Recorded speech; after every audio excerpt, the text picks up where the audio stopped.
네, 오늘 마이크로바이옴에 대해서 오늘 이제 여러분한테 강의를 드릴 이만형이고요. 어, 뭐 여러분들 뭐 아시는 분은 아실 거고 또 새로 들어오신 분들은 또 모르시는 분도 계실 텐데 지금 이제 오늘은 제가 판서로 이렇게 해서 여러분한테 강의를 드리려고 합니다. 혹시 그 궁금하신 점은요, 그 채팅창에다가 남겨주시면 되고요. 혹시 이제 그 채팅이 좀 느리신 분은 나중에 그뭐 음성으로 이렇게 질문해 주셔도 되는데 많이는 못 받고 제가 한 3-4개 정도 이렇게 지금 받을 예정으로 있습니다. 참고하시고요. 강의 중에 잘 못 들어서 하는 질문은 제가 생략을 하겠습니다. 그런 거는 말고 제가 혹시 강의 중에 빠뜨린 거나 또 혹시 정말 그 궁금한 거 이런 것만 좀 질문해 주시기 바랍니다. 마이크로바이옴과 메타 오늘 이제 요거에 대해서 여러분한테 강의를 드릴 건데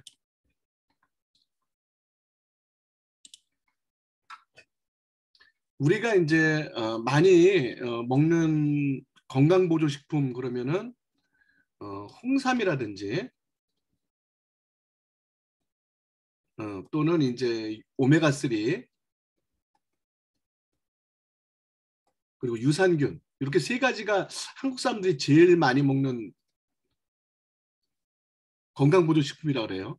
그러니까 유산균을 굉장히 많이 먹죠. 근데 그 유산균이라는 거를 많이 먹는 이유가 뭐냐면은 우리가 유산균이 있는 음식들이 많이 있잖아요. 그렇죠? 김치라든지 또는 뭐 치즈, 된장, 간장 전부 다 유산균이 많이 들어가 있는 그런 발효식품들이거든요.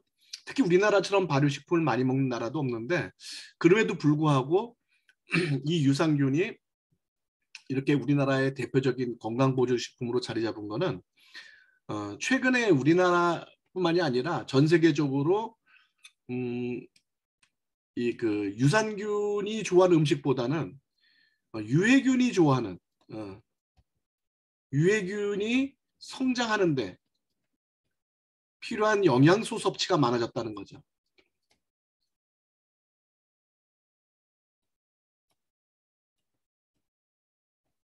보통 이런 게 이제 보통 우리가 육류라고 보통 얘기를 하죠. 육류가 유해균의 성장을 촉진을 시켜주죠. 상대적으로 채소의 이제 섭취량이 줄어들면서 유해균의 성장이 더 이렇게 증가가 됐다. 그러니까 두 번째는 이제 각종 약물,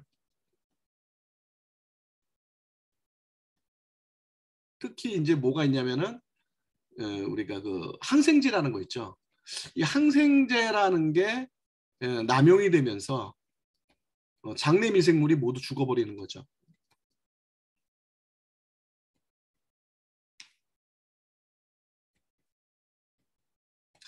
이러한 원인 때문에 장내 미생물총에 문제가 생기고 그래서 유산균이 이렇게 많은 사람들이 유산균을 찾는 그런 그 상황이 되지 않았나 이런 생각이 됩니다.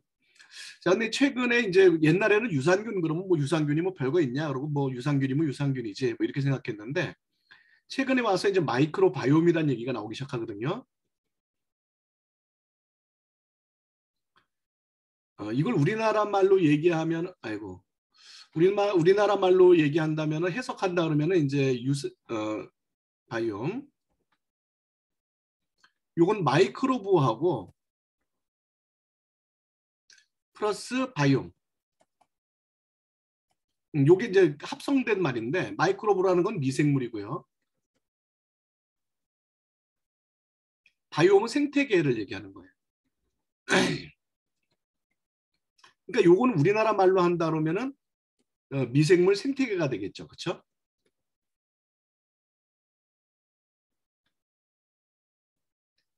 근데 이 미생물 생태계가 어디에 대한 미생물 생태계냐? 이게 어디에 있는지 잘 모르는 분들이 많이 있는데 이게 대부분이 다 대부분이 어디에 존재하느냐? 대부분 소장에 있습니다. 소장. 우리 몸에 굉장히 많은 그 미생물들이 있는데 그 미생물들의 대부분이 다 소장에 존재한다. 그러니까 우리가 마이크로바이옴에 대한 얘기를 한다 그러면 소장에 관련된 얘기다. 이렇게 생각하시면 됩니다. 그래서 이 마이크로바이옴이라는 건 미생물 생태계인데 이 미생물 생태계는 어떻게 되어 있냐면은 유익균과 유해균이 함께 존재하는 겁니다. 유익균만 있어도 안 되고 유해균만 있어도 안 되고 이 두 개가 공존을 하는 거예요. 이 공존하는 게 미생물 생태계입니다. 그 유익균이 우리 몸속에 얼마 정도 있는 게 건강한가? 약 65% 정도 있고 유해균이 약 35% 정도 이러한 비율로 있어야 이게 건강한 비율이다. 이렇게 알고 계시면 됩니다. 그래서 유해균하고 유익균이 이렇게 같이 공존해야 된다. 이걸 아시고요. 자, 그러면은 뭐 마이크로바이옴이 뭐 그런 얘기 많이 들었을 거예요. 무슨 뭐 우리 몸무게 1.5kg이다. 뭐 우리 몸의 유전자 수보다도 많은 그런 수량이 뭐 우리 장 속에 들어있다. 뭐 이런 얘기를 하는데 실제 그게 얼만큼인지는 잘 여러분이 체감이 안 되잖아요. 그래서 우리 소장을 특수 촬영한 거를 좀 보여드릴게요. 소장 내 마이크로바이옴을 그 특수 촬영한 겁니다. 실제 촬영을 한 겁니다. 여기 보시면 장내 미생물 한번 보세요. 여기 이제 좀 뭔가 좀 꼬물꼬물하는 게 보이시죠? 이제 저 보세요. 여기 보면 바글바글하죠. 이게 만약 물고기가 이렇게 있다면 물반 고기반이죠. 근데 완전 보세요. 얼마나 많은가. 장내 미생물이. 예? 거의 미생물 덩어리라고 볼 수가 있죠. 그리고 여기 뭐 피가 이렇게 지나가는 것도 보이고 그러는데 어마어마한 양의 미생물이 있죠. 네. 진짜 어마어마한 양의 미생물이 우리 장에 있기 때문에 이 장에 사는 미생물들의 그 생태계가 굉장히 중요한 겁니다. 우리는 뭐 몇 마리 있는 걸로 알고 이렇게 몇 마리가 있는 걸로 알고 있잖아요. 보시면은 어마어마한 양이 있는 겁니다. 예. 여러분 처음 봐갖고 좀 놀라신 분들이 있는 것 같은데 예. 이렇게 미생물들이 많아요. 자, 그런데 이런 미생물들을 저희가 이제 얘기하기 전에 이제 용어 정리를 좀 해야 될 것 같아요. 여러분 최근에 나오는 용어를 좀 알아야 헷갈리지 않기 때문에 용어 정리를 좀 해보면은 자, 첫 번째 여러분들이 제일 잘 아는 게 뭐냐면 프로바이오틱스라는 말을 알고 있죠.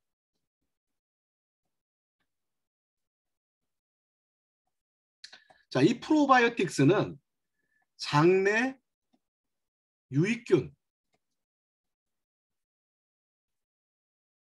이걸 총칭하는 거예요. 장내 유익균을 우리가 이제 그 미국말로 한다 그러면은 프로바이오틱스다 이렇게 얘기하면 되는 겁니다. 그러니까 뭐 유산균부터 시작해서 여러 가지 유산균의 종류가 굉장히 많거든요. 그 많은 종류 중에서 우리 몸에 유익한 균들을 총칭해서 프로바이오틱스라고 합니다. 그 다음에 두 번째가 여러분들이 또 알고 있는 프리바이오틱스라는 게 있죠.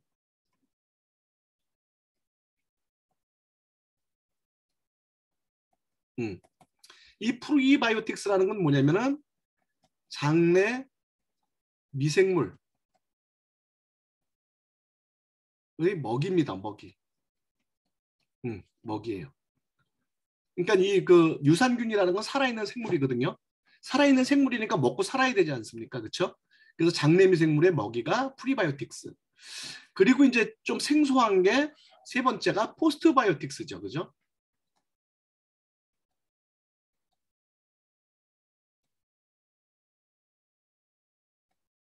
그렇죠? 자, 이 포스트바이오틱스라는 건 뭐냐면은 장내 세균, 유익균이든 유해균이든 장내 세균이 분비하는 물질입니다.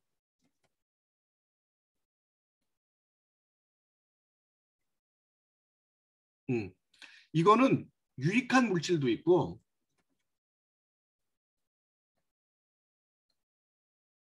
우리 몸에 유해한 물질도 있어요.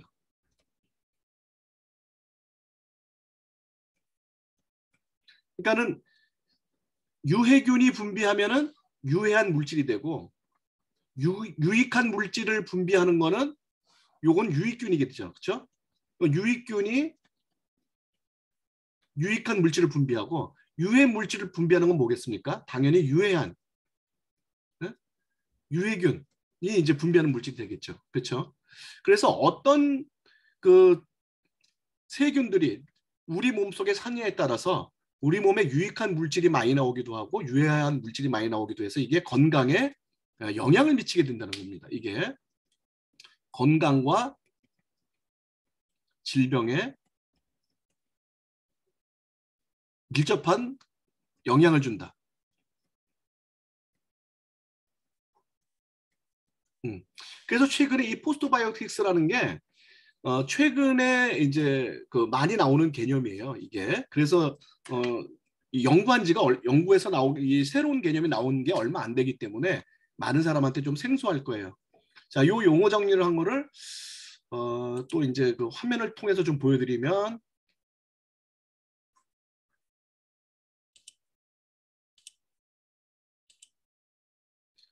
자 보시면은 이렇게 하얀 거 있죠. 이렇게 하얀 거. 요게 프리바이오틱스 먹이고요. 요게 달라붙어 있는 게 요게 유익균, 유해균들이고 얘네들이 뿜어내는 하얀 물질들.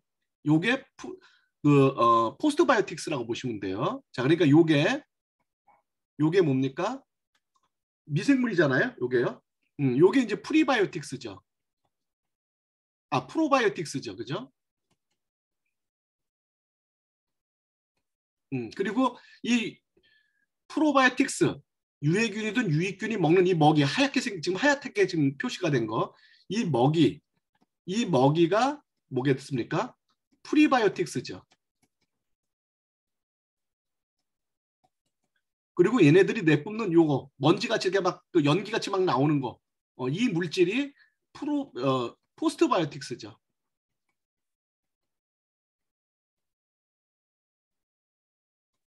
그러니까 최근에 이 포스트바이오틱스의 중요성이 강조가 되고 있다.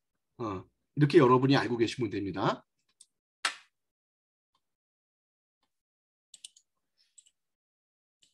자, 그러면 이제 이 용어에 대해서 여러분이 좀 명확히 아셨을 거고요.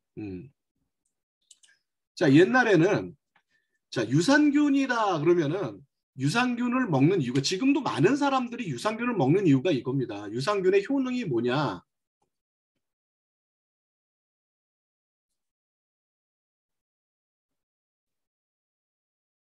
유산균의 효능이 뭐냐 그러면은 첫 번째 그 면역력 증대 이런 얘기 많이 하지 않습니까? 면역 증대. 근데 여러분들이 여기서 헷갈리는 게 뭐냐면 이 면역이 모든 면역을 다 얘기하는 게 아니에요. 그러니까 우리가 면역만 올라가면은 뭐 병에도 안 걸리고 뭐 면역이 올라가면 우리가 뭐 병도 치료가 되고 막 이러지 않습니까? 근데 면역이라는 게 그렇게 한 가지로 돼 있는 게 아니고 면역은 선천 면역이 있고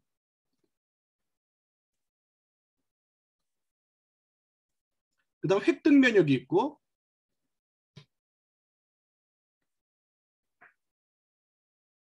그리고 상피 면역이 있어요. 요건 태어날 때부터 갖고 태어나는 면역이 있거든요.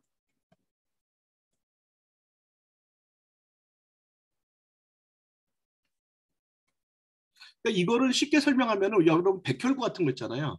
우리 몸에 백혈구 없는 사람 없잖아요. 그렇죠? 백혈구라든지 또는 킬러 세포라든지 이런 것들. 이런 것들이 이제 선천 면역이고 획득 면역이라는 거는 우리가 백신을 맞는다든지 이거 예방 주사죠. 또는 감염 이런 거에 의해서 나중에 얻게 되는 면역인데 이거 보통 이제 우리가 이거를 갖다 특이적 방어 중에서 베타 세포 면역이라고 보통 얘기를 해요. 근데 이 상피 세포 면역이라는 건 뭐냐면 이거 뭐 상세한 거는 여기서 다 설명드릴 수가 없는데 상피 세포 면역은 주로 장에서 피부나 장, 피부 면역이라고 생각하시면 됩니다. 그러니까 점막 면역이에요. 점막이 있는 경우. 이거는 주로 이제 알러지에 관련된 면역입니다.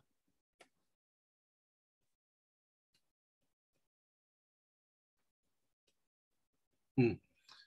그러니까 지금 이 유산균의 효능 중에서 면역 증대는 요 상피세포 면역에 대한 거예요. 요거에 대한 겁니다. 자, 그러니까 유산균을 많이 먹으면 내가 백신 맞은 것처럼 뭐 코로나에 안 걸리겠다. 코로나하고는 관계가 없어요. 그러니까 유산균 먹으면 면역이 올라가니까 코로나에 유산균 먹으면 좋겠네? 아무 소용 없어요. 음. 그러니까 이렇게 그 면역을 뭐 우리가 유산균 먹으면 모든 병이 다 면역이 올라가서 모든 병에 다 도움이 된다. 그게 아니에요. 이 유산균은 어디에 특히 관련된다? 알러지. 알러지 관련된 면역이 올라간다. 여러분이 이렇게 알고 계시면 됩니다. 어. 물론 이게 좋아지면은 세균 침투가 안 되기 때문에 얘네들은 세균 침투를 방어하거든요.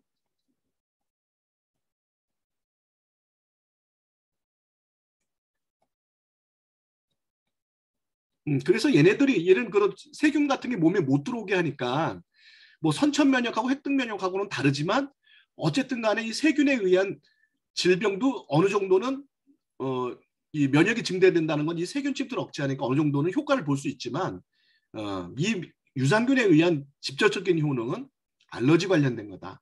요걸 여러분들이 잘 알고 계셔야 돼요. 그 다음에 이제 두 번째가 뭐냐면은 장내 영양분 흡수.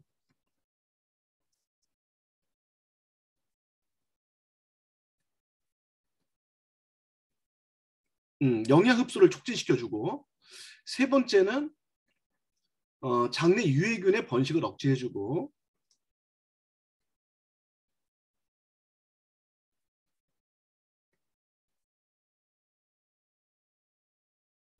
그러니까 이제 이런 것들은 장내 유해균을 번식 억제해주면 설사라든지 그렇죠? 염증이라든지 이런 걸 억제해주죠. 음. 그래서 이런 것들이 이제 지금까지 우리가 일반적으로 알고 있는 유산균의 효능이었었어요. 지금까지 현재까지 알고 있는 유산균의 효능이었었어요. 그러니까 우리가 유산균을 먹는 목적 그럼 이 세 가지 중에 하나로 보통 얘기를 많이 할 거예요. 면역력을 올려준다, 영양을 흡수해준다, 뭐 장내 유해균의 번식을 억제해준다, 뭐 이거 이외에는 얘기하는 데가 별로 없을 거예요. 그런데 우리가 메타를 알라 그러면은 뭘 알아야 되냐면은 여기 포스트바이오틱스를 알아야 돼요. 포스트바이오틱스를. 자, 그럼 지금까지 이 유산균의 효능에 알려지지 않았던 포스트바이오틱스라는 건 뭐냐?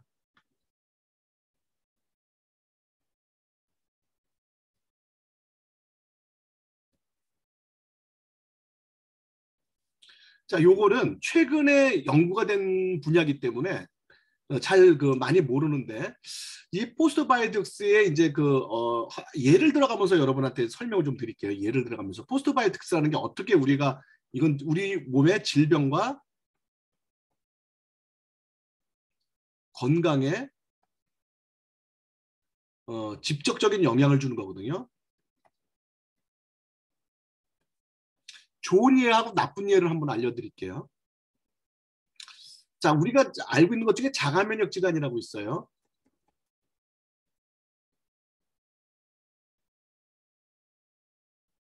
이 자가면역 질환이라는 건 뭐냐면은 자기 면역 세포가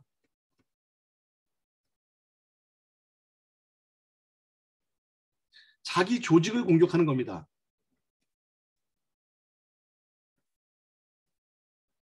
이게 그 자가면역 질환이에요. 이 자가면역 질환에 어떤 것들이 있냐면은 류마티스 관절염이라든지 뭐 루푸스라든지 베체트병이라든지 메니에르라든지 그다음 쇼그렌 증후군이라든지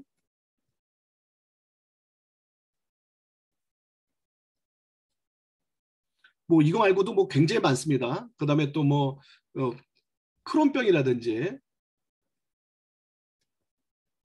이런 것들이 전부 다 자가면역 질환인데 이건 난치병이에요. 굉장히 이건 난치병입니다. 현대 의학으로 잘 고칠 수가 없어요. 이 자가면역 질환을요. 그래서 이걸 굉장히 난제로 우리가 생각을 하고 있었는데 이게 생기는 이유가 뭐냐면은 우리 몸에는 T세포라는 게 있습니다. 자, 요 T세포는 우리 몸의 병든 세포나 암세포를 진단하는 세포예요. 진단세포. 자, 그래서 예를 들어서 암이라든지 또는 이제 세균 감염이라든지 병든 감염된 세포라든지 이런 거를 이 T세포가 발견을 하게 되면은 얘네들 표면에다가 사이토카인이라는 걸 묻힙니다. 표적할 수 있는 걸 묻혀요. 이렇게 사이토카인이라는 걸. 요건 뭐냐면 살생부야. 이건 죽이라는 거예요. 죽이라는 거.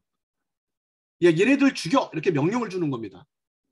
그러면은 NK 세포라든지 또는 킬러 세포라든지 이런 것들이 와서 얘들을 공격을 하는 거예요. 그래서 죽이게 돼 있습니다. 이게 정상적인 건데 얘가 이제 과잉 반응을 하게 되면은 T세포가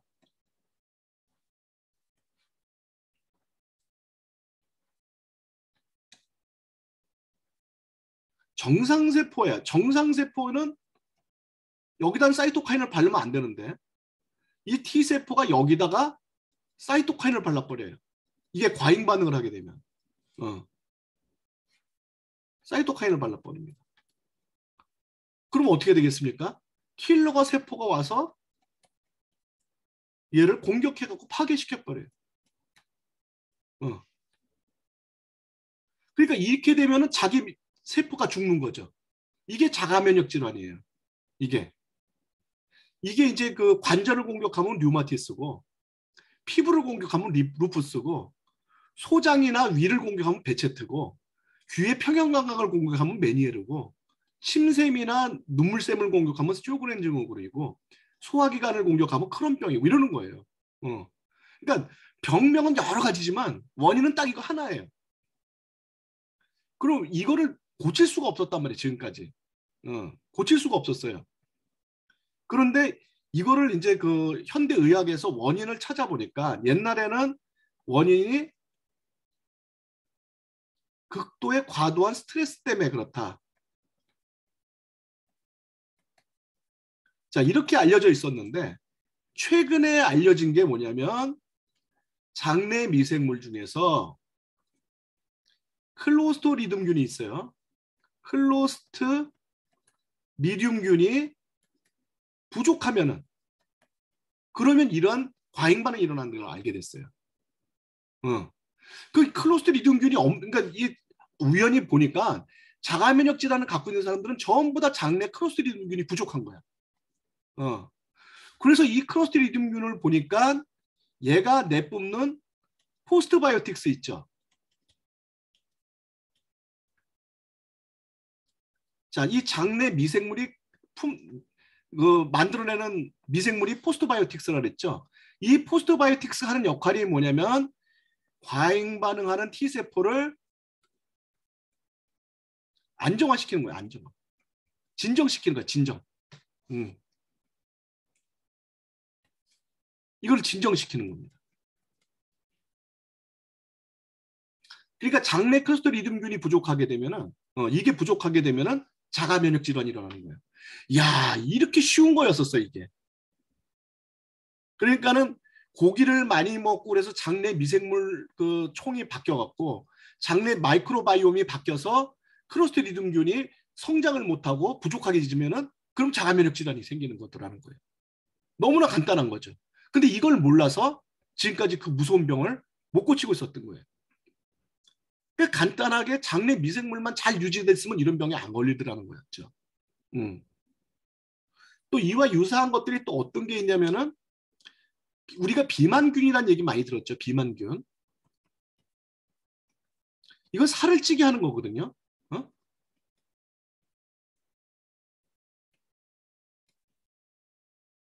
여러분 비만균이라는 얘기 많이 들었죠.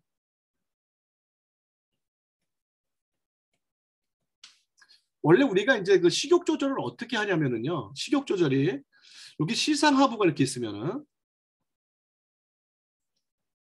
그 뇌에 있는 겁니다. 뇌에 있는 시상하부에 있으면은 시상하부에 여기 뭐가 있냐면은 포만중추라는 게 있어요. 그 우리가 식사를 많이 하게 되면은 포만중추로 신호를 보내요. 나 이제 배가 불러. 신호를 보냅니다. 그럼 포만중추에서 렙틴 호르몬이 분비가 돼요. 그럼 렙틴 호르몬이 분비가 되면 식욕이 저하되는 겁니다. 이렇게 해서 배가 부르면 밥을 안 먹게 돼 있어요. 더 이상 밥을 안 먹게 돼 있습니다. 근데 이런 사람들 있잖아요. 배불러. 나 미쳤나 봐. 왜 이렇게 자꾸 먹지? 배불러. 미치겠어. 배부른데도 계속 입맛이 땡겨가고 계속 먹는 사람들 있죠. 나 미쳤나 봐. 왜 이러지? 배불러. 배불러. 이러면서 계속 먹어. 응? 이런 사람들 살찔 수밖에 없잖아요. 그게 왜 그러냐면 이 소장에 비만균이 살지 않습니까?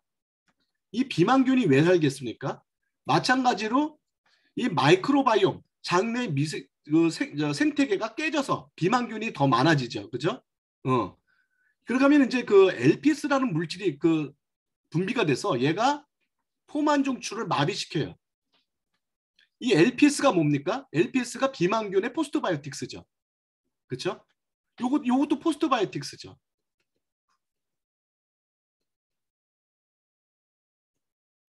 그러면 얘가 뭐야? 이걸 갖다가 포만 중추를 마비시킵니다.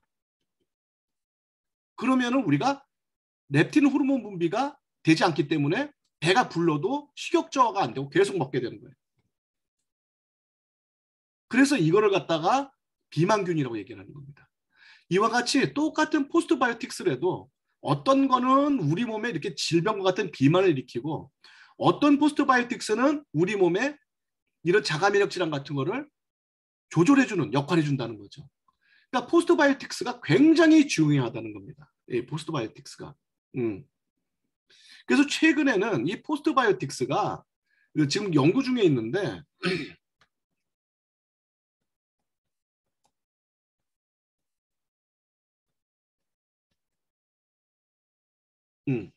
이게 이제 그 역할이 뭐냐면은 이게 뭐 자가면역 질환이라든지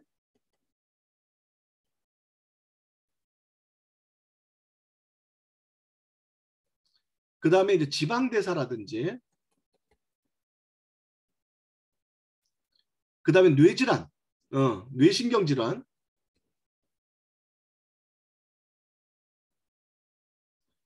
예를 들어서 치매라든지 자폐증이라든지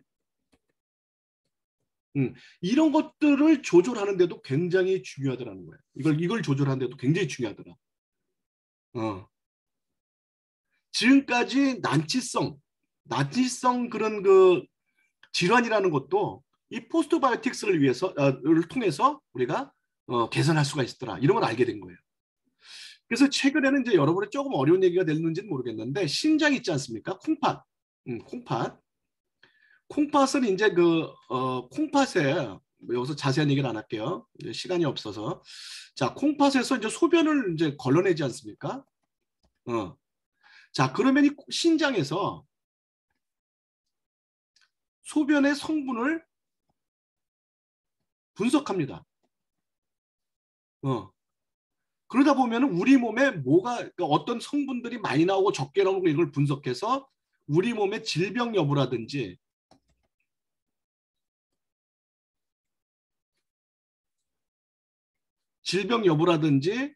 몸의 건강 이상이라든지 이런 거를 파악을 해요. 이 신장이. 그래서 그 결과를 피드백을 합니다. 각 장기에다가 간에도 보내고 심장에도 보내고 그다음에 어디에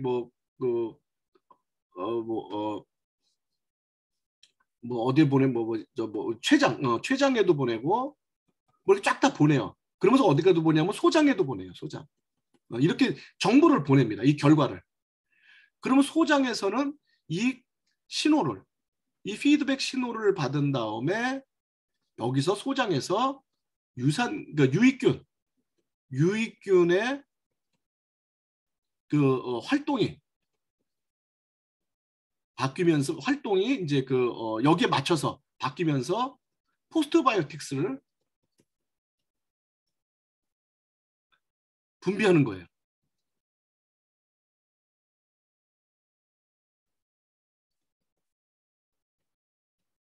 그래서 어떻게 됩니까? 질병을 치유하고 건강을 다시 회복하게 되는 거죠. 이런 메커니즘이 있다는 걸 이제 알게 된 거예요. 그러니까 우리 몸의 질병을 치유하고 건강을 회복하는데 뇌가 전혀 필요 없어요. 뇌가. 이렇게 장기에서 다 모든 일이 일어난다는 걸 알게 돼서 요즘은 이 신장을 갖다가 제2의 뇌라고 그럽니다. 그러니까 신장 기능이 요새는 옛날에는 뭐 간이 중요하다, 뭐가 중요하다 막 그랬는데 최근에 이 포스트바이오틱스라는 개념을 알게 되면서 신장이 엄청나게 중요한 역할을 한다는 걸 알게 된 거예요. 자, 그래서 이제는 유산균이 이제는 단순한 장 건강뿐만이 아니라 자, 유산균이 난치병의 질병 치료까지도 가능하다라는 데까지 이제 우리가 알게 된 겁니다. 그래서 이제 유산균이요. 단순하게 옛날처럼 그냥 유산균을 먹어서 장 건강을 하다 이 개념이 아니에요. 이제 질병 치료까지도 가야 되는 거예요. 그러니까 앞으로의 유산균은 질병 치료를 할 수 있는 유산균들이 이게 진짜 좋은 유산균이 되는 거예요. 자, 그런데 옛날에는 이제 이 좋은 유산균들의 조건이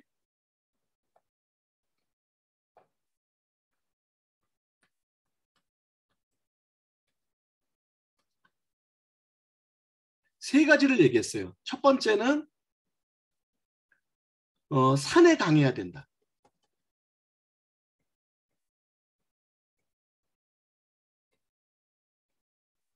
왜냐하면 위산이 분비되지 않습니까? 위산. 이 위산은 우리가 먹은 음식에 있는 세균을 사멸시키는 거거든요.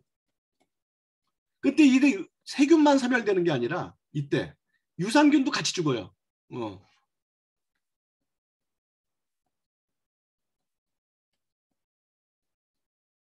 우리가 김치를 많이 먹고 또 이렇게 그 발효식품을 많이 먹어도 위산 때문에 유산균이 죽어버리기 때문에 장까지 잘 내려가지가 않는다는 거죠. 그러니까 무조건 유산균은 산에 강해야 된다. 그래서 장까지 잘 살아 내려가야 된다. 그게 좋은 유산균이다. 이런 얘기 많이 들었을 거예요. 그렇죠? 자, 두 번째는 뭐냐면은 장 부착력이 좋아야 된다.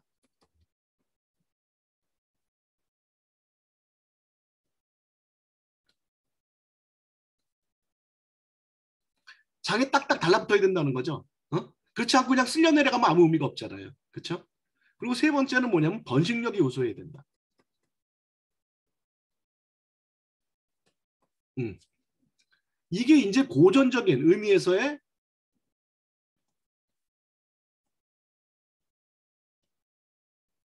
좋은 유산균이에요. 근데 이제 최근에 와서는 뭡니까? 여기 하나 더 들어가는 거죠. 질병이나 질병 치료나 건강 회복 도움이 되는 포스트바이오틱스를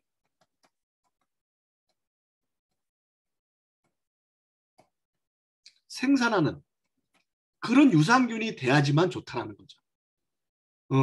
이제 이게 하나가 더 추가가 되는 거죠.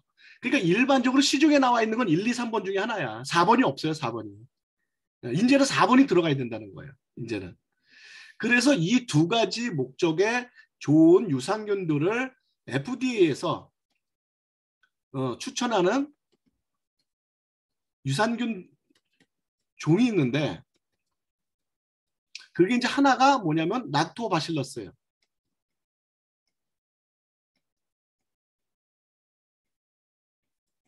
두 번째가 비피더스입니다.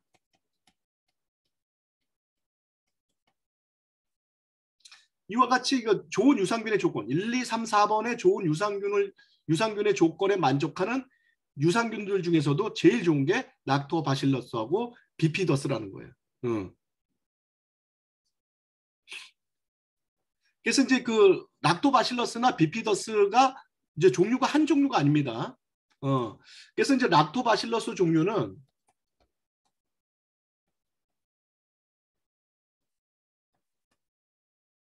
이 종류는 뭐 그 에시토필러스라는 게 있고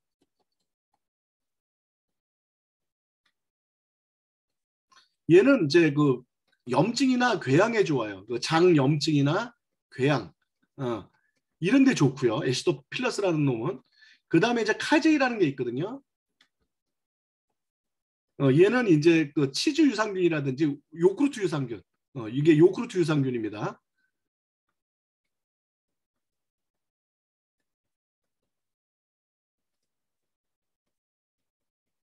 얘는 이제 변비라든지 또는 설사 뭐 이런 데 이제 도움이 되고요. 그다음 또 어떤 게 있냐면은 가세미라는 것도 있어요. 가세이라는 거. 가세미지, 가세미. 요런 것도 있는데 요게 이제 모유 유산균입니다. 요거는 면역하고 관계가 있고요. 음. 그다음에 또 뭐가 있냐면은 불가리스 여러분 많이 들었죠? 불가리스. 요게 이제 메치니코프라는 그 박사가 발견한 건데 이건 질병이라든지 노화라든지 뭐 요런 데 이제 좀 그 도움이 되고 그다음에 또 뭐가 있냐면은 뭐 이거 말고도 또 굉장히 많아요. 많은데 이제 그 퍼멘텀이라는 게 있어요. 퍼멘텀.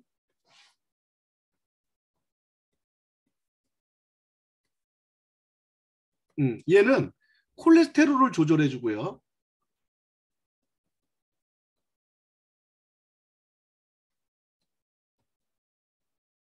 그다음에 이제 그 요로 감염을 억제해 주고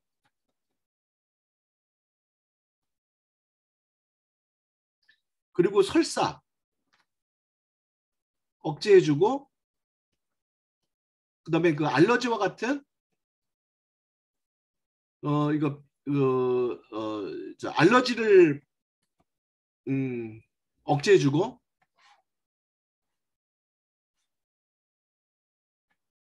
음, 면역을 증대시켜 주고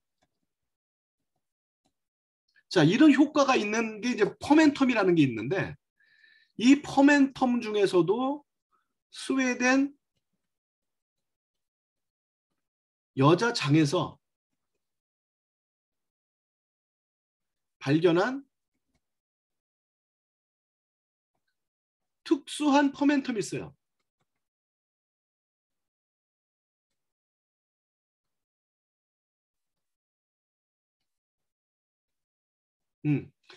요거를 갖다가 우리가 이 퍼멘텀은 일반 퍼멘텀보다도 훨씬 더 강력한 겁니다. 스웨덴 여자장에서 발견한 아주 굉장히 강력한 효과가 아주 강력한 거죠.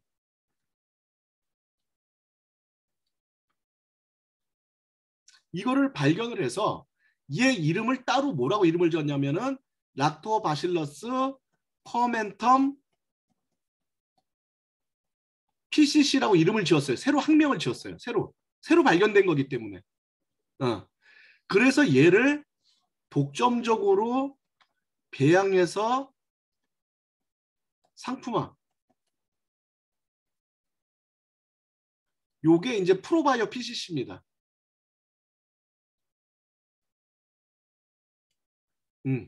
요게 프로바이오 PCC예요.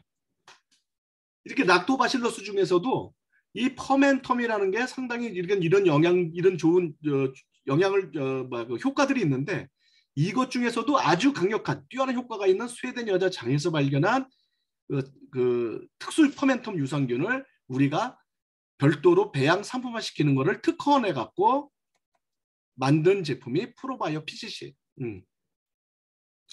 자, 이거 말고 이제 또 뭐가 있냐면은 플란타름이라는 게 있어요. 락토바실러스 플란타름.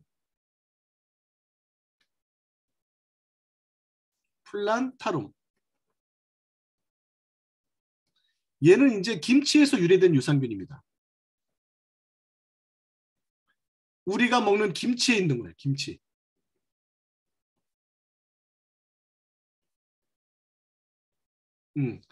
근데 얘는 과민성 대장염이라든지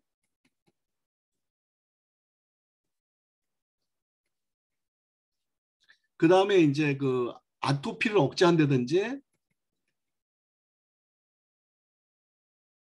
그 다음에 비만을 예방한다든지 아까 비만균 있죠. 비만균을 억제해서 비만을 예방한다든지 그 다음에 간 기능을 개선시켜주는 효과가 있고요. 그리고 주름살, 피부 개선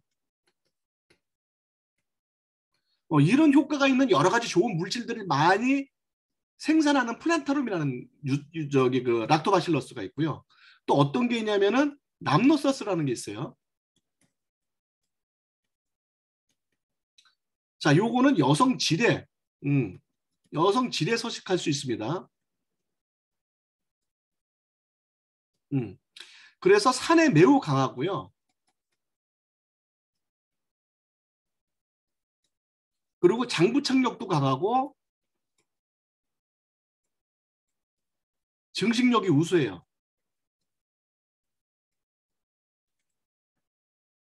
그러면서 면역을 증대시키고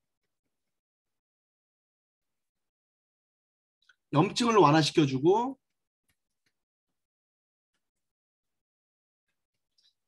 여성 질 건강에 도움이 돼요. 이 두 가지가 어디에 들어가 있느냐? 요게 이제 메타에 들어가 있는 겁니다. 자, 요게 메타에 들어가 있는 거예요. 그러니까 락토바시러스가 여러 가지 종류가 있는데 그 중에서 가장 뛰어난 것들만 갖고 만든 게 프로바이오 PCC와 메타라는 거예요. 유산균만 갖고 얘기했을 때. 요게 메타 유산균에 들어가 있는 거예요.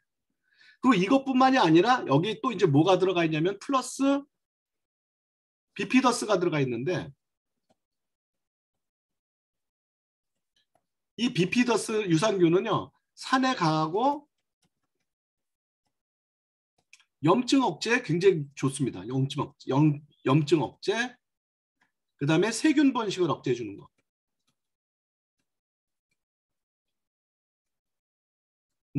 그래서 여기까지 비피더스까지 여기까지 요 비피더스, 남노서스, 플랜타rum 요 세 가지 유산균을 전부 다 조합해서 만든 게 메타예요. 메타. 근데 이제 중요한 게 뭐냐면은 이런 유산균을 먹어도 이런 유산균을 먹어도 장의 건강이나 이런 것들이 장의 건강이 악화돼 있다든지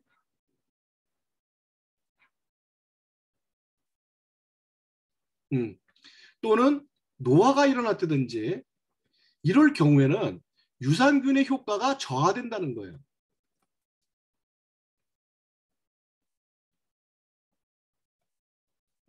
유산균의 효과가 저하된다는 거예요. 그러니까 이런 것들이 이제 아무리 우리가 건강해도 좋은 유산균을 먹어도 유산균의 효과가 저하되면 어떤 일이 벌어지냐면 우리 이제 그 장은 아까도 얘기했지만 스스로 장도 자기가 스스로 우리 몸의 건강을 조절하는 능력이 있거든요. 자, 예를 들어 보면은 장은 스스로 우리의 건강을 조절하고 회복시킬 수가 있어. 회복시키는 그런 그 기능이 있습니다. 그러니까 예를 들자면은 우리 그 장내 미생물총 중에서 박테로이데스라는 게 있고요. 그 다음에 프리보텔라라는 게 있어요. 자, 이 두 가지 아까 여러 가지 이제 유산균 중에서 이런 것도 있는데 만약에 우리가 그러니까 육류를 많이 섭취한다. 그러니까 칼로리가 높은 고칼로리 음식을 섭취하면은 고칼로리 음식을 섭취하면은 박테로이데스가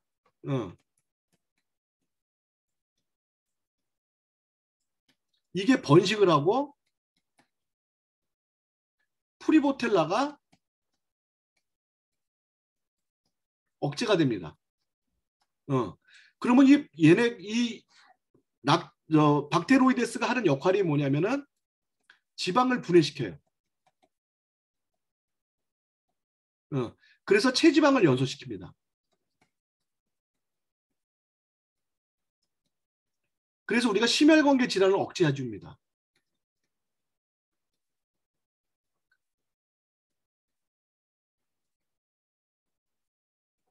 반대로 우리가 또 너무나 채식 위주로 하자. 너무 채식만 먹지 않습니까?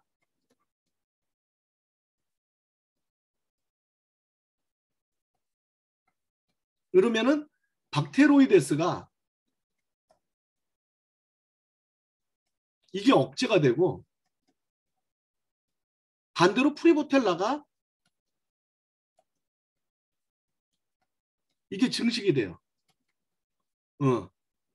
그렇게 해서 이제 우리가 부족한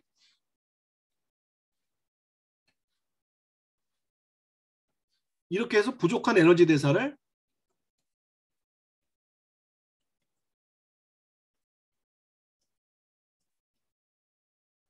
이걸 촉진시킵니다.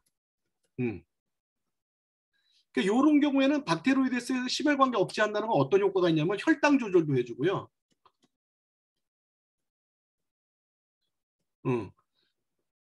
그 다음에 이제 혈당 조절, 혈당을 조절하는, 혈당 감소. 이렇게 쓰지 말고, 혈당 감소, 호르몬 분비를 촉진하죠. 자, 이와 같이 이 장은 스스로 우리가 장내에 있는 여러 가지 아까도 얘기했지만 신장으로부터 신호를 받아서 스스로 건강을 조절, 회복시키는 기능을 갖고 있는데 이게 이제 장이 건강이 악화되거나 노화가 되면은 아무리 우리가 유산균을 먹는다 하더라도 이러한 작용들이 안 나타난다는 거죠. 그래서 이러한 것들을 이렇게 노화가 일어난 거를 장의 장세포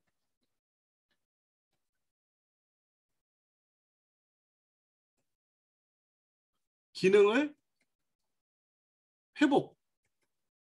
회복해주고 이거를 그러니까 다시 젊게 리셋 시켜주는 게 이게 뭐다? 이게 바로 메타의 에이지락 성분이에요. 자, 그러니까 단순하게 유산균만 공급해 주는 것도 아니고 아예 장을 갖다가 건강하게 만들어서 장 내에서 우리 건강을 회복시키고 조절해주고 하는 영양까지도 다 리셋시켜 주는 게 에이지락이란 말이에요. 메타 에이지락. 에이지락 메타예요. 이거 어마어마한 제품이죠. 어마어마한 제품이야. 예? 어마어마한 제품이에요. 자, 그래서 이제 메타라는 거는, 메타라는 거는 이제 그 제품을 이제 간단히 설명하면 에이지락 메타는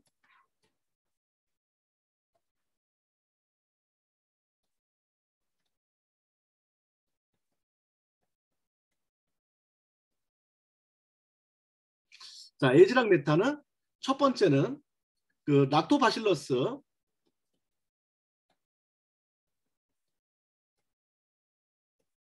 프란타lum하고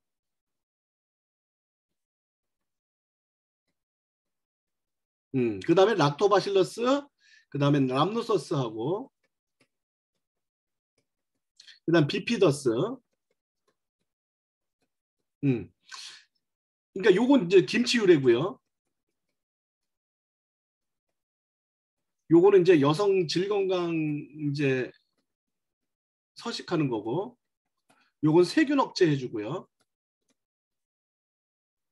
자, 요렇게 세 가지 유산균이 들어가 있고요. 두 번째는 뭐냐면 장내 세포를 젊게 리셋 시켜주는 에이지락 기술이 들어가 있고요. 그래서 장이 스스로 건강을 회복하고 유지하는 기능을 극대화시켰죠. 이게 없으면은 이 기능이 없으면 아무리 우리가 유산균 좋은 걸 먹는다 하더라도 효과가 확 떨어지게 되는 거죠. 다른 데 이런 게 있겠습니까? 에이지락 기술이 딴 데 있겠어요? 없지. 에이지락 기술이라는 게 없죠. 응? 요거 이제 모유유래입니다. 모유유래 유산균이에요. 근데 이제 이것만 들어가 있는 게 아니라 이제 뭐가 들어가 있냐면은 프리바이오틱스까지 들어가 있죠.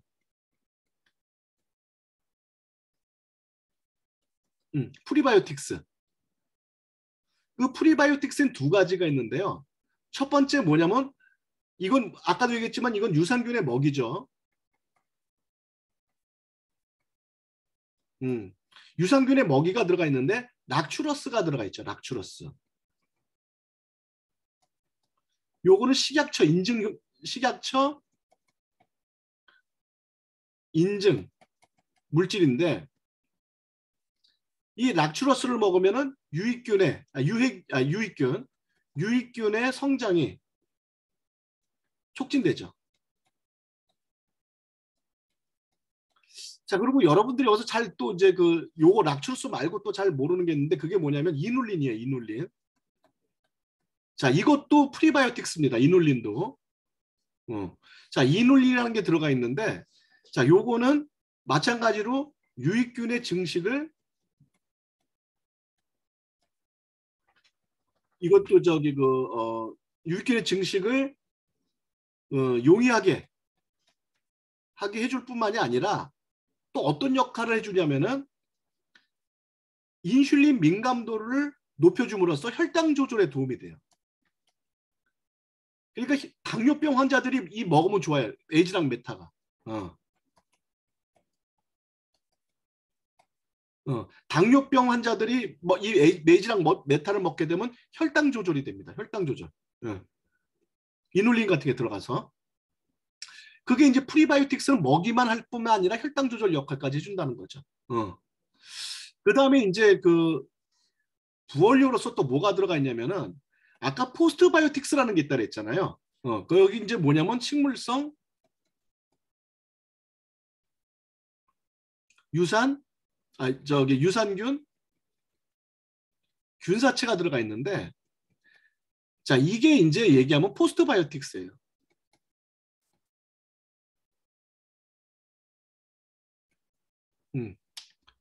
쉽게 설명드리면 이게 포스트바이오틱스예요. 이건 뭐냐면은 자, 유산균을 먹으면 그게 장에 들어가서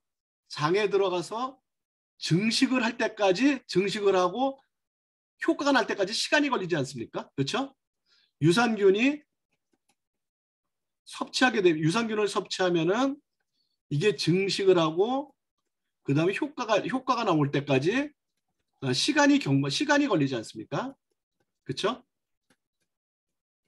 그런데 포스트바이오틱스를 바로 먹으면은 어떻게 됩니까?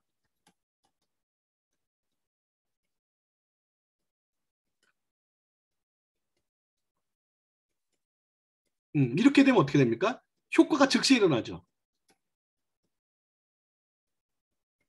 그러니까 우리나라 사람들은 효과 빠른 거 좋아하잖아요. 먹자마자 효과 나는 게 좋잖아요. 먹자마자 효과 나는 거. 그래서 이거를 집어넣어서 효과를 굉장히 빠르게 이렇게 해놨다는 거죠. 자, 이것뿐만이 아니라 또 어떤 게 있냐면은 퍼플 안토시안이라는 걸 또 집어넣었죠. 그렇죠? 몇 번째 이게? 다섯 번째인가?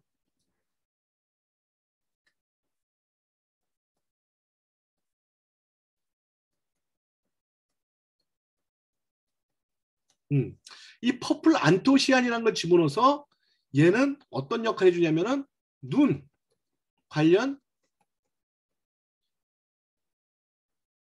영양 성분일 뿐만이 아니라 이것뿐만이 아니라 우리 몸의 지방 대사를 촉진시켜줘요.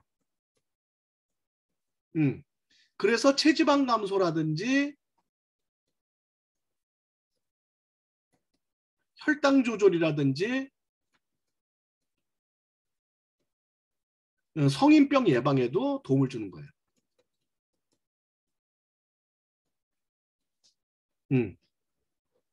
이 퍼플 안토시아닌은 세 가지가 들어가 있죠. 그렇죠? 블랙 커런트라는 게 있고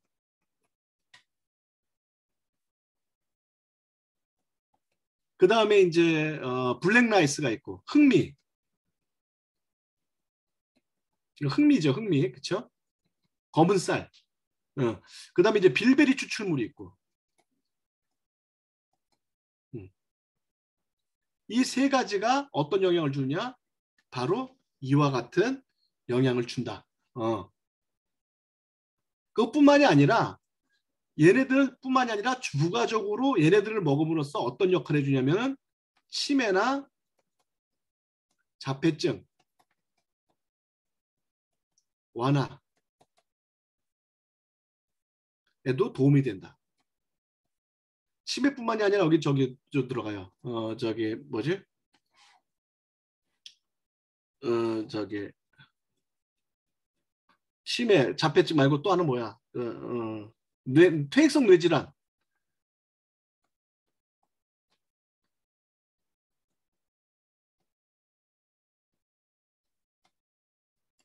파킨슨. 이런 데도 도움이 됩니다. 이런 데도 도움이 돼. 자, 그래서 이제 이제 메타에 대한 제품 설명은 다 끝난 거예요. 그래서 에이지랑 메타는 이와 같이 장 건강뿐만이 아니라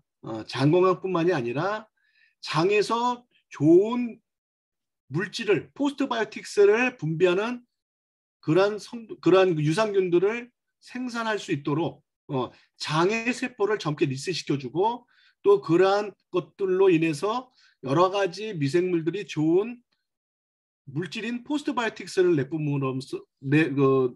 생산함으로써 이런 체지방 감소, 혈당 조절, 성인병 예방, 치매, 자폐증 완화, 퇴행성 질환 이런 것들이 전부 다 뭡니까? 어떤 거의 역할이죠? 포스트바이오틱스의 역할이죠. 그렇죠?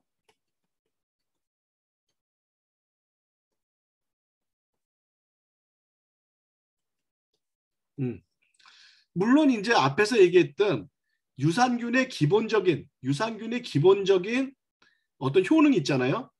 유산균의 기본적인 효능인 면역 증대, 장내 영양 흡수 촉진, 장내 유해균 번식 억제 이건 기본적으로 이런 기능은 다 갖고 있고 그거 플러스 지금 이렇게 얘기한 포스트바이오틱스에 의한 질병 치료 그 다음에 그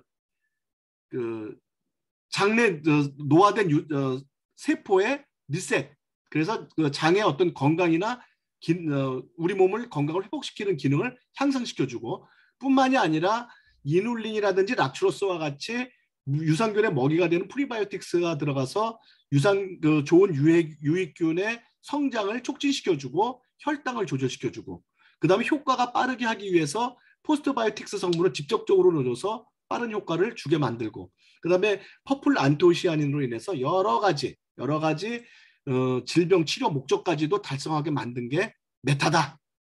이렇게 여러분이 알고 계시면 될 것 같습니다. 그러니까 단순하게 이제 메타는 유산균뿐만이 아니라 질병 치료에 도움이 된다. 여기 있는 이런 질병 치료에도 도움이 된다. 자, 이렇게 여러분한테 정리를 해드릴 수가 있을 것 같습니다. 자, 여러분 이제 그 질문을 좀 받겠습니다. 혹시 질문 있는 분들 질문 주세요. 그래서 메타 같은 경우에는 어떤 사람들이 먹으면 좋으냐면요. 메타를 권장하는 그런 사람들은 어떤 사람이면 첫 번째는 이제 뭐냐면 물론 장 건강에 이제 도움이 되겠죠. 그 다음에 이제 그 알러지 같은 알러지 같은 거를 억제하는 알러지 질환이 있는 사람들, 알러지 질환이 있는 사람들. 세 번째 비만이라든지 또는 심혈관계 질환이 있는 사람.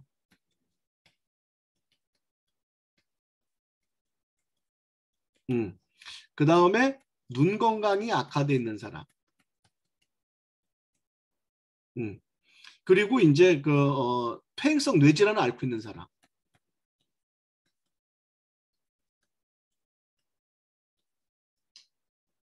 그 다음에 자가 면역 질환을 앓고 있는 사람. 자, 이런 사람들한테 메타가 권장이 됩니다. 네. 자, 지금 뭐 질문들이 막 올라오고 있는데 잠깐만요.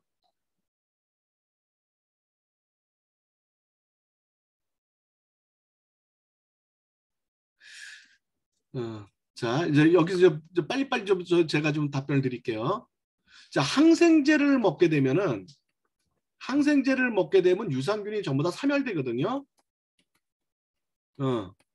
그렇기 때문에 항생제를 먹는 동안에는 계속 드시는 게 좋습니다. 계속 메탈을 드시는 게 좋습니다. 죽으니까 계속 그 노줘야죠 몸에다가. 사람이면 다 먹어야 되는 제품이다. 개가 먹어도 됩니다. 개가. 사람만 먹는 게 개가 먹어도 좋아요. 변비가 이제 이런 경우가 있어요. 자, 아까 얘기했지만 그 장에 그 뭘 한다 그랬습니까? 그 노화된 세포를 젊게 리셋시킨다 그랬잖아요. 그쵸? 그러면 어떻게 되냐면 소화 흡수 기능이 이게 증대가 돼요. 그러면은 옛날에는 식사를 하게 되면은 소화 흡수가 완전히 안 되기 때문에 그 잔분이 굉장히 많이 남았거든요. 근데 메탈을 먹고 난 다음에 어떻게 됩니까? 잔분이 적어져요. 그러면은 장내에 머무는 시간이 길어집니다.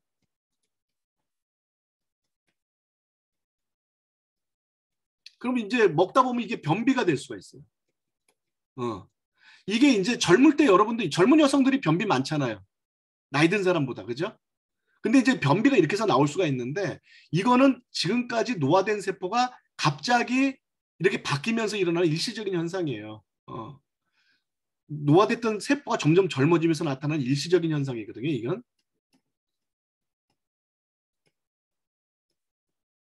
자, 이런 경우에는 여기다가 G3를 함께 같이 드시면 해결이 됩니다.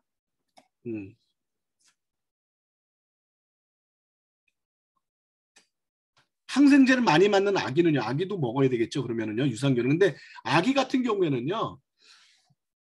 아기는 키즈 유산균을 먹이세요. 특별한 질병이 있지 않으면은 키즈 유산균을 먹이세요. 키즈 유산균을 먹이고요.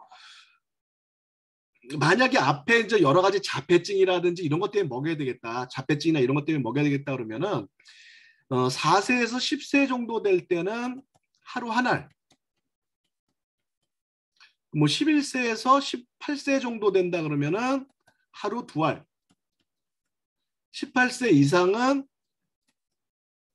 하루 세 알. 자, 요렇게 드시면 됩니다. 유산균을 먹고 설사한다는 분은요. 이제 이거는 이제 그 변비가 일어날 때 일이고요. 설사하는 경우는 그럼 뭐냐? 이거 먹고 이제 설사하는 경우는 뭐냐면은 장이 약하거나 민감한 사람들. 이런 경우에는 평소 먹지 않았던 그러니까 그 미생물 총이 바뀌면서 미생물 생태계가 바뀌면서 변화가 일어나게 되면은 설사를 하게 됩니다. 이런 경우에도 마찬가지로 적응하면 괜찮습니다.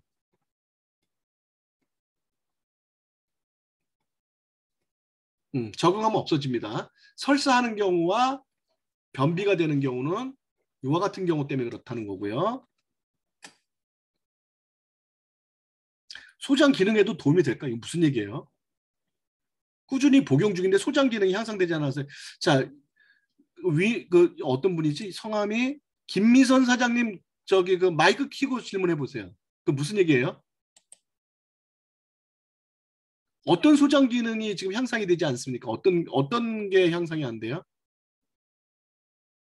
김미선 사장님 질문 던져놓고 어디 가셨어? 메타를 먹을 때 도움되는 식습관이 자, 메타는요, 유산균은요, 언제 먹으면 좋으냐?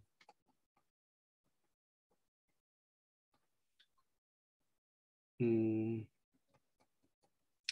자, 이거 정답이 뭐냐면은요, 아무 때나 상관없답니다.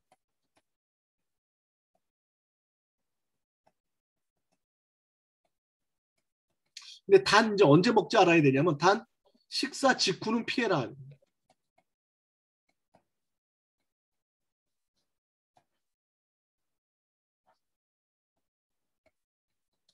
이제 근데 우리 그 뉴스캔에 파마넥스에 보면 이거 식사 후에 먹으라고 돼 있죠. 식사 후에 먹으라고 돼 있는데 다 무시하세요. 다 무시하고 식사 직후만 피하면 됩니다. 왜 그러냐면 이때는요. 위산 분비가 활발하고요. 위산 분비가 활발하다는 게 좀 이상하지. 위산 분비가 이거 최대로 되고요. 그다음에 그 위에서의 어떤 교반이 활발해져서 잘못하면 캡슐이 까집니다. 캡슐이 벗겨져요. 이러면 유산균 다 대참사가 나는 거죠. 이 캡슐이 보호하고 있는데 유산균을 보호하고 있었는데 캡슐이 벗겨지면 유산균이 터지면 유산균 다 사멸되는 거죠.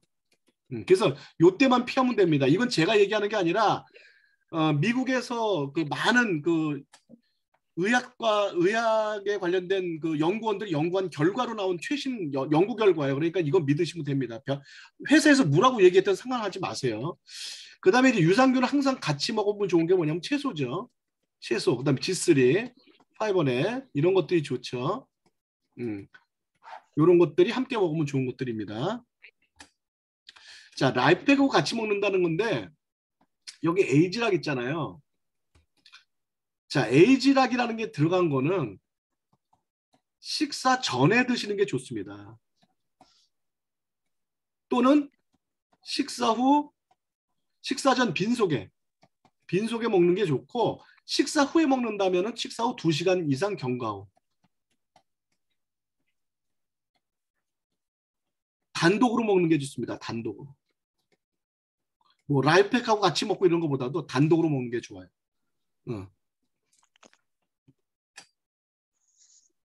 몇 개월부터 섭취할 수 있을까요? 그러니까 어린아이들은요. 그냥 그 키즈 유산균 먹이세요. 키즈 유산균.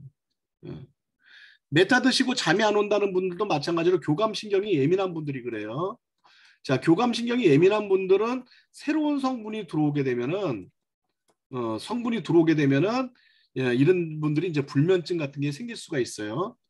그러니까 이런 분들은 이제 적응하면 괜찮습니다. 적응하면 적응될 때까지 먹었다 끊었다 반복. 반복해서 적응하면 됩니다. 적응하면 돼요. 이거 질문 너무 많이 받는데 항암 치료 중인데 같이 먹어도 되나요? 예, 됩니다. 항암 치료 임신하고 먹어도 되나요? 됩니다. 예. 먹고 두통이 심한 분도 계속 먹어도 될까요? 그분들이 이제 혈액순환이 좋아지면서 나타나는 현상들이거든요. 그 먹고 두통 심하신 분들은 혈액순환 때문에 그러는 거예요. 혈액순환이 좋아지면서 뇌혈관 같은 데가 막혔던 데가 두통으로 나타나요. 그런 분들은 심하지 않으면 계속 먹어도 되고요. 심하면 끊었다 먹었다 반복하세요. 그리고 이제 그런 분들은 만약에 두통이 생기는 분들은요. 메타 먹고 이런 분들은 여기다 콜레스테린하고요. 마리노메가 같이 드세요. 요 같이 드세요. PCC와 메타 같이 드시나요? 아니, 저는 안 먹어요. PCC하고 메타 안 먹어요. 저는 변이 아주 좋습니다. 저는 변이 너무너무 좋기 때문에 안 먹습니다. 저는 그냥 노란 황금색으로 그냥 길게 그냥 그 뭐라 그럴까 그 뭐야 뭐지 그 흰떡같이 나와요. 그러니까 저는 안 먹습니다. 이명은 종류가 제가 여기 적용할게요. 여러분 저기 파마넥스 제가 질의응답방이 있어요. 이거 운영을 하고 있거든요. 여러분 알고 계시죠? 이거 무료로 하는 겁니다. 무료로. 지금 여러분이 질문하는 것 같은 거를 전부 다 여기다 질문하실 수가 있으면 제가 답변을 다 드립니다. 이걸 운영을 하고 있습니다. 제가 2개가 있어요. 방이. 근데 하나가 다 차면 이제 2번째가 있는데 방이 2개가 있는데 하나는 거의 다 1,500명이 한 개라서 이거 다 찼어요. 하나는. 하나는 한 1,000 지금 하나는 몇 명 들어와 있나? 1,300명 1,150, 70명? 뭐 이 정도 들어와 있습니다. 지금. 혹시 여러분들 여기 안 들어와 있는 분들은요. 제가 그 위민 오늘 사회자 보신 분 있지 않습니까? 저분 그 카톡에다가 제가 요 방에 링크를 올려드리겠습니다. 요 방에 링크를 이건 전부 다 무료로 하는 거고요. 이 방에 들어온 분들은 서로 개인적으로는 메신저가 안 됩니다. 그러니까 걱정 안 하셔도 돼요. 여기 들어온 분들이 서로 상대방한테 메시지 못 보냅니다. 그러니까 걱정 안 하셔도 되고요. 여기 링크를 보내드릴 테니까 이거를 좀 더 공유 좀 해주세요. 그러면은 이 방에 들어오시면은 지금 여러분 오늘 질문 못했던 것들 그 방에서 질문하면은 이것뿐만이 아니라 뭐 어떤 질문이든지 다 질문하시면 됩니다. 오늘 여기까지만 제가 받을게요. 여러분들이 질문들이 굉장히 많은데 이거 다 지금 뭐 제가 답변 못 드리고요. 이 공유를 해드릴 테니까 링크 공유해드릴 테니까 여기다 질문해 주시면 되겠습니다. 자, 오늘은 여기까지 할게요.